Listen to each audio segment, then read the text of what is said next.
Guys, so pila ng papuntang FTI. FTI yan yung sinasabi kong diretso FTI.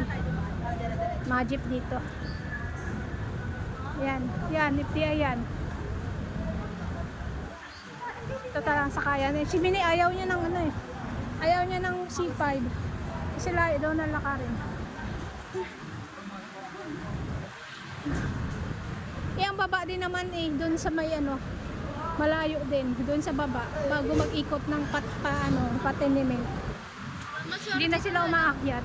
Hindi, ang swerte na lang kasi pag nag-U-turn yung ano, pababa ng Heritage. Ha? Bihira naman yun. Ang hira lang yun ah. Bihira yung ikot doon eh. Pinaka-1 din na sila nag-iikot.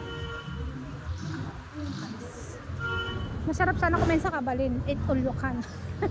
Kaso lugi naman makakain. Lugi ka naman. Lugi din ako. Lugi tayo kasi di naman natin kainin lahat.